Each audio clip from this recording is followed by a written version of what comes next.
Hello student, welcome to my YouTube channel excellent success group. तो student, आज हम discuss करेंगे क्लास 9 में चैप्टर 7 ट्रायंगल के इंपॉर्टेंट क्वेश्चन। तो यहाँ पे फिल इन द ब्लैंक हमारे क्वेश्चन नंबर 18 बोला गया the difference of a two side of triangle is a dash than the third side. अगर देखो किसी ट्रायंगल की दो साइड का सम हमेशा तीसरी से बड़ा होता है, लेकिन बात की जाए उनके डिफरेंस की, अगर एक ट्रायंगल की दो साइडों का डिफरेंस अगर किया जाए तो हमेशा वो तीसरी साइड से कम होता है, लेस होता है। ठीक है, एक ट्रायंगल की दो साइडों का जो डिफरेंस होता है, यानी कि माइनस करने पर वो हमेशा तीसरी साइड से कम आएगा। तो ये मेरा ऑप्शन में यहाँ पे आ जाएगा लेस। क्वेश्चन नंबर 81 में बोला गया in a right triangle the hypotenuse is dash side. कोई राइट ट्रायंगल बनाया हमने, इस राइट ट्रायंगल में ABC, जो मेरी ये हाइपोटेन्यूज होती है इसे कहते हैं हाइपोटेन्यूज। ठीक है, ये हाइपोटेन्यूज हमेशा बेस और परपेंडिकुलर से बड़ी होती है। सबसे बड़ी साइड किसी राइट ट्रायंगल में बात की जाए तो हमेशा कौन होगी? हाइपोटेन्यूज होगी। ठीक है, तो यहाँ पर आ जाएगा लार्जेस्ट। तो अब बात करते हैं क्वेश्चन नंबर 82 की। बोला गया है, 82 तो यहाँ मैंने मिसिंग कर दिया। स्टूडेंट, ये मेरा 83 नहीं 82 था, बाकी 83 मेरा मिसिंग हो गया था, जिसको मैंने पे नीचे मेंशन कर दिया है। तो पहले डिस्कस कर लेते हैं 82 को। बोला गया if two angle of a triangle are unequal, किसी ट्रायंगल के दो एंगल इक्वल नहीं है, then the smallest angle has dash opposite side. यानी कि तो जो सबसे छोटा एंगल होगा वो कौन सी साइड वाला होगा? तो मैंने कोई ट्रायंगल बना लिया लाइक दिस ABC। बोलेगा two angle of triangle are unequal, कोई दो ट्रायंगल जो इक्वल नहीं है, ठीक, unequal. Then the smallest angle, सबसे छोटा एंगल कौन होता है? रूल हमारा ये होता है कि सबसे छोटा एंगल वो होता है जो सबसे छोटी साइड होती है। सबसे छोटी साइड के सामने वाला एंगल हमेशा क्या रहता है? छोटा रहता है। तो अगर मेरी AB मान लो सबसे छोटी साइड है, स्मॉलेस्ट साइड है, तो उसके सामने वाला एंगल भी क्या रहेगा? सबसे छोटा रहेगा। तो छोटी साइड के सामने वाला एंगल छोटा होता है और छोटे एंगल के सामने वाली साइड भी क्या रहती है? छोटी रहती है। तो यहाँ पे आ जाएगा स्मॉलेस्ट साइड। ठीक, ये मेरा 82 हो गया। अब डिस्कस करते हैं 83 को। 83 में बोला गया है if two side of a triangle are unequal, same वही लॉजिक है।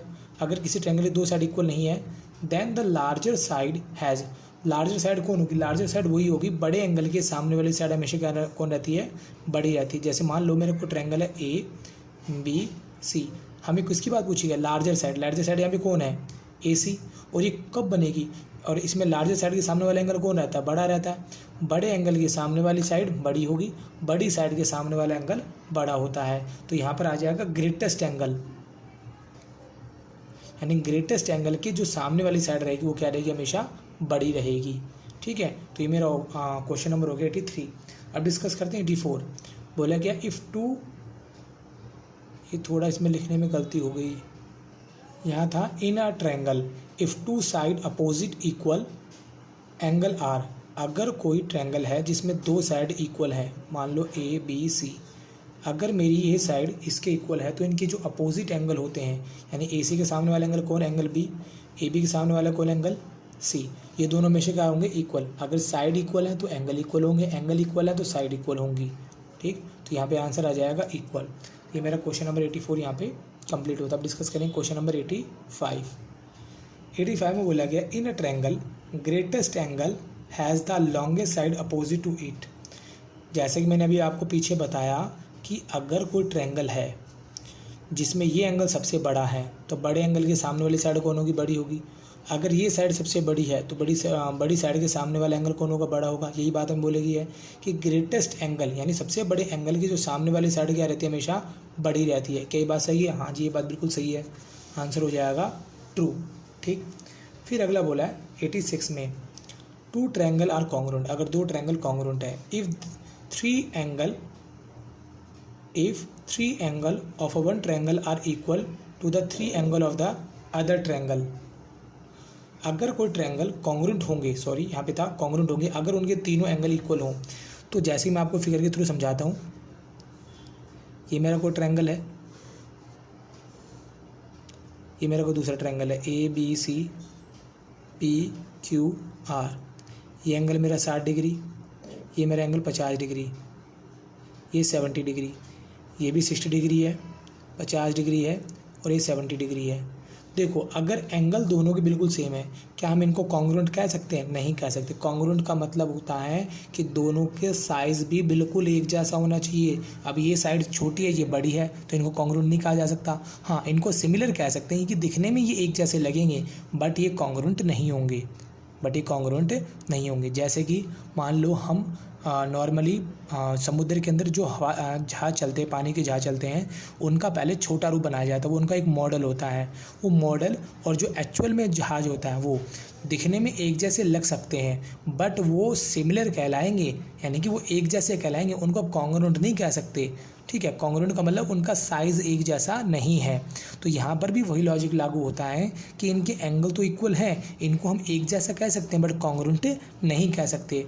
एंगल सेम होने पर साइज़ छोटा बड़ा हो सकता है, इस वजह से हम इनको कॉन्ग्रुएंट नहीं कहेंगे। तो इसका जो आंसर होगा वो हो जाएगा फॉल्स। ये मेरा हो गया 86। अब डिस्कस करते हैं 87। बोला कि in a triangle the shortest side has the smallest angle opposite to it. यानी कि कोई ट्रायंगल बना हुआ मेरा, इस ट्रायंगल में ए बी सी, सबसे छोटी साइड कौन है? A B. बोला सबसे छोटी साइड का जो सामने वाला एंगल होगा वो कौन होगा? सबसे छोटा होगा। हाँ, ये बात बिल्कुल सही है। छोटी साइड के सामने वाला एंगल छोटा होता है और छोटे एंगल के सामने वाली साइड क्या रहती है? छोटी रहती है। बड़े एंगल के सामने वाला एंगल बड़े एंगल के सामने वाली साइड बड़ी रहती है, बड़ी साइड के सामने वाला एंगल बड़ा रहता है। ठीक है, तो यहाँ पे छोटे वाले का लॉजिक दे रखा है, तो ये बात बिल्कुल ठीक है। तो यहाँ आंसर हो जाएगा ट्रू। तो अगला डिस्कस करते हैं question number 88। It is necessary to write the correspondence of vertices correctly the writing the congruence of a triangle in symbolic form। हाँ, ये बात सही है कि भाई कोई ट्रायंगल है, अगर वो दोनों कॉन्ग्रुएंट है, जैसे कि A B C P Q R, ये साइड इसके इक्वल है, ये साइड इसके इक्वल है और ये साइड इसके इक्वल है, तो दोनों क्या होंगे? कॉन्ग्रुएंट, क्योंकि दोनों की डायमेंशन क्या बिल्कुल सेम आ रही है। तो जब इनको हम लिखेंगे यानी सिंबल की फॉर्म में लिखेंगे तो इनको ऐसे लिखा जाएगा ए बी सी कॉन्ग्रुएंट होगा।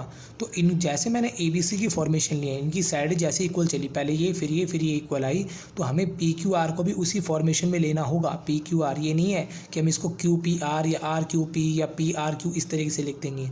ठीक है, इसको इसी फॉर्मेशन में लिखा जाएगा जैसे इस वाले ट्रायंगल को लिखा जाएगा, अगर वो कॉन्ग्रुएंट होते हैं तो जो इन्होंने बात बोली है वो बिल्कुल सही बोली है, इसलिए क्या हो जाएगा? ये ट्रू। अगला डिस्कस करते हैं क्वेश्चन नंबर 89। बोला इफ़ ऑल द लाइन, सभी लाइनों पर, segment that can be drawn from a point to a line not containing it. कोई लाइन है, मान लो लाइन एल, कोई पॉइंट जो इस लाइन के ऊपर नहीं है, मान लो ये पॉइंट है P, the perpendicular line segment is the shortest one.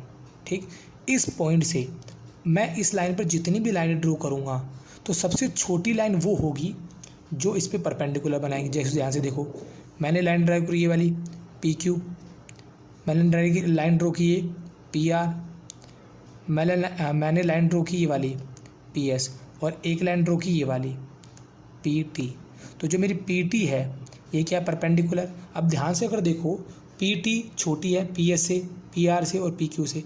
इस पॉइंट से जितनी भी लाइन ड्रॉ करोगे, जो परपेंडिकुलर लाइन होगी वो इन सभी लाइनों से क्या रहेगी? छोटी रहेगी। तो इन्होंने जो बात बोली बिल्कुल सही बोली है, तो यहाँ इसका आंसर भी क्या हो जाएगा? ट्रू।